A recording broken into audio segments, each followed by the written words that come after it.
To me, habits of mind are tools that students can use to make the most of their college experience.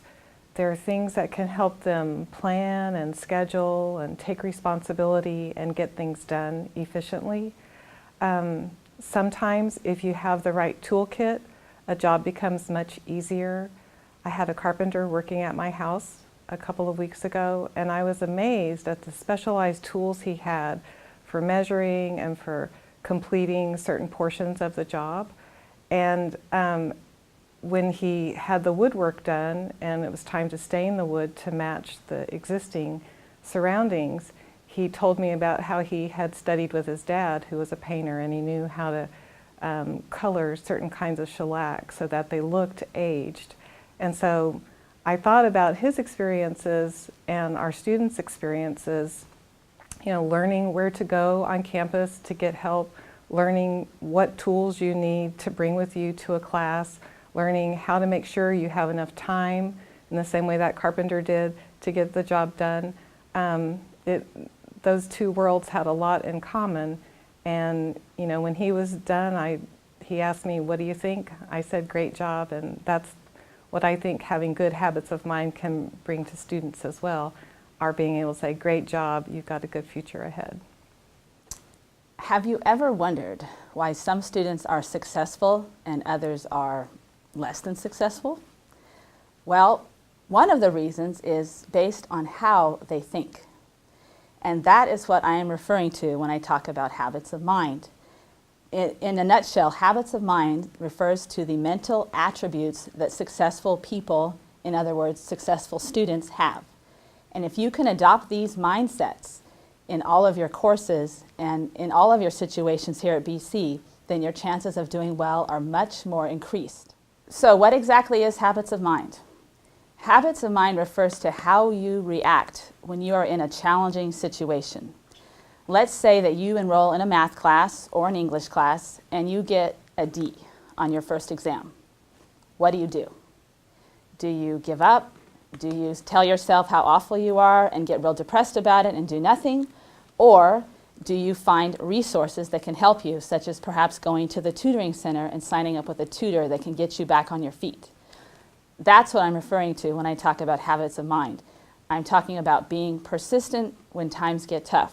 Every situation you experience at BC, even just on campus, is a social training to help you later on the job and down the road when you raise your own children and you give them good advice on how to get an education. Okay. What is habits of mind? To me, habits of mind is about creating a common language for both students and faculty to share in the mutual interest of building student success. To me, habits of mind is allowing faculty to create a language to marshal their own personal narratives to students and to reflect on the things that made them successful as not only students but eventually professionals. To me, habits of mind is trying to create a family of learners at Bakersfield College. Many of our students at Bakersfield College are first generation, meaning that they come from families who don't have a experience with college and university life. And it's our job as educators to create a secondary family in a sense, and habits of mind is the language to do that. When I challenge my students in the classroom, I find that students always rise to the occasion. If you have high expectations for your students, more often than not, you'll be surprised at what they're able to accomplish.